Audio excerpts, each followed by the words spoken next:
Hey guys, have you guys already studied about no price control? Yes, we did. Isn't it important? What? Study? EU? Are you guys serious? Didn't you remember that Madam told us to study this topic? I don't remember. Hi, my beloved students. Good morning. Hi, Madam. Madam. Good morning. Morning! Good morning. How are you guys?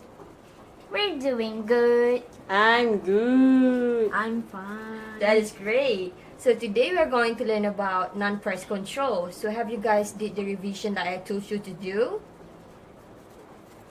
Yes! We did. Yes! We did it! Oh yeah! Good. This is why I love all of you. So since everyone seems to have studied about this topic enough, I'm going to test all of you. So are you guys ready? We are ready. I'm ready! Okay. So here goes the first question. What is non-price control? Anyone? Come on, that was an easy one. So Mira, you seem to have an answer. Why don't you give it a try? Okay, of course I'll try. Go ahead. I think non-price control is that those price that cannot be controlled because they are running around. Am I right, madam? Well, that is rather an imaginative answer. So you got it wrong. Next time don't be so overconfident and actually study, okay? So anyone else wants to give it a try? Me, I know. Alright, go ahead. Non-price control is the government intervention in the market not only by controlling the prices of certain goods and services but also by imposing non-price control regulations. That is good.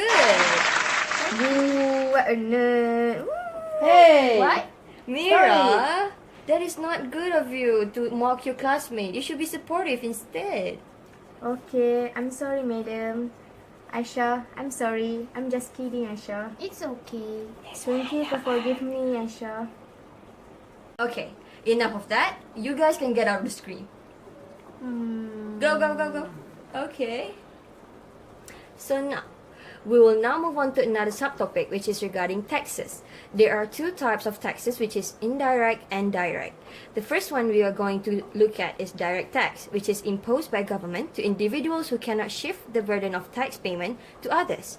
For example, which is income tax. Everyone who gets salaries will be charged with income tax, and this is to be carried individually. While indirect tax is imposed on producers who can shift or pass the burden to consumers through taxes like sales tax, service tax, or import duties. But taxes that is easy for you to understand is SST or GST. So now, I would like Izwan to explain to the class what are the effects of indirect tax on price and quantity. Izwan? Mira, not you two. Oh, man.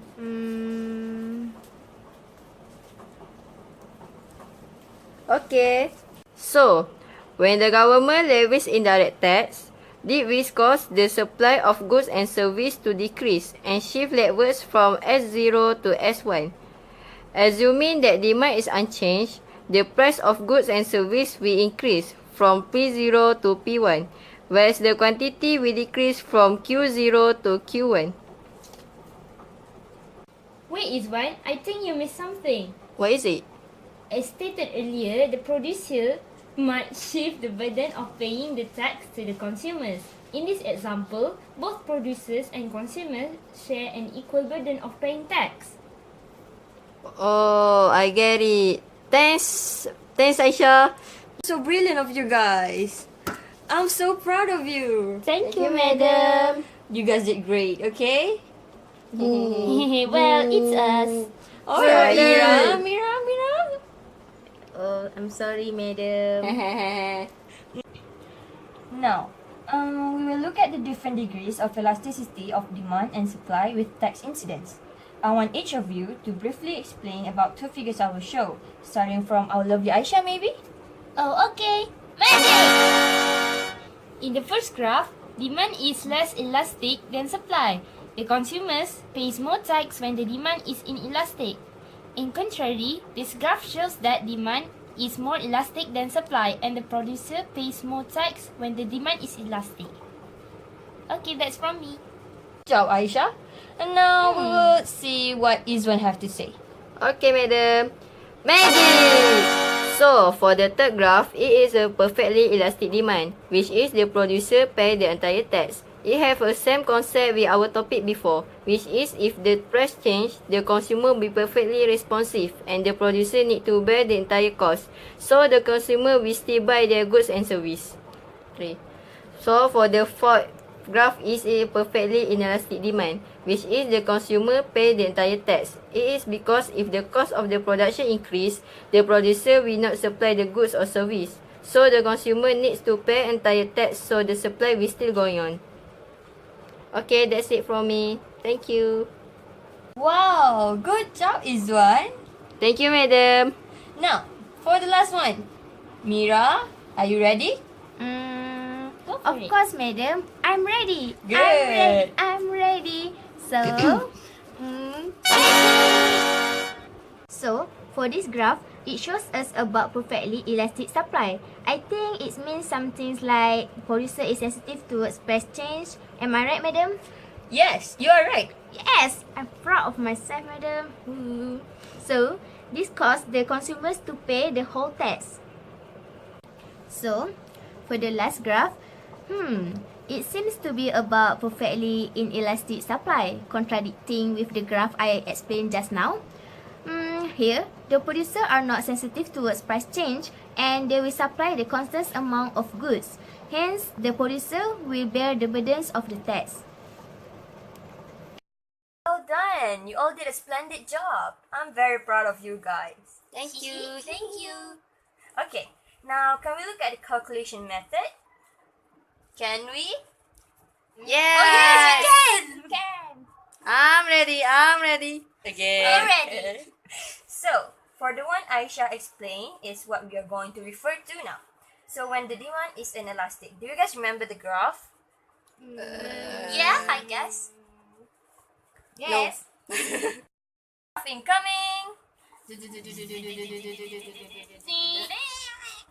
Okay, so here we have the graph when the demand is inelastic. So, on the graph, price before tax is 5 ringgit with the quantity of 10 units. But after the tax is charged, price increases to 10 ringgit while the quantity drops to 8 units. Now, to find the tax paid per unit by consumer, all you have to do is subtracting the new price and the old price. Anyone answer? 10 ringgit minus 5 ringgit equal to 5 ringgit, madam. Correct. So, since the top box in blue is for consumer, what about the bottom box for is green? Producer, madam. Madam. Correct. Good job. Thank So, you. the tax paid per unit for producers is tax paid per unit by consumer, which is 5 ringgit minus 4 ringgit that equals to 1 ringgit. Hence, the next one, the total tax paid by consumers is 5 ringgit times the new quantity, 8 units. That is so easy, madam. The answer is 40 ringgit. Am I right, madam? Yes, you actually got it right this time. So, how about the producers, Mira? I think 1 ringgit times 8 units equal to 8 ringgit, madam. Am I right? Good. Yay! You actually improved. So, now, now moving on to the total tax imposed by government. So, consumers have to pay 5 ringgit and producers is charged 1 ringgit. The total is 6 ringgit. Hence, the total tax revenue gained by government is 6 ringgit times the new quantity, which is 8 units. Anyone answer? 48 ringgit, madam. Splendid. Good job. Yay! Okay, so through this example, you can find the answer for the other graph by implementing the correct formula. Do you get me? We get it, madam. Good. Yep. Ring. Now, the class is over. You will be dismissed for recess. Don't forget to revise this topic, Yay! okay? Don't Okay. forget, okay? Okay. Madam. Okay, revise this topic and the ones we learned before because it will be tested in your test next week, okay? Okay. Good luck, everyone. I love you guys. I'll go first. Okay. Okay. Bye, madam. Bye. See you later. Bye, madam. Bye. Hey guys, let's go for lunch together. I think I want to eat nasi lemak, roti canai seems delicious too. What I want to eat, I don't know. Hey guys. Well, I want to eat. Hotel soup seems very delicious too. But I want to eat something. I want to eat, but I don't know what to eat. Wait. Where everyone's? You guys leave me alone. Oh no, I'm alone again.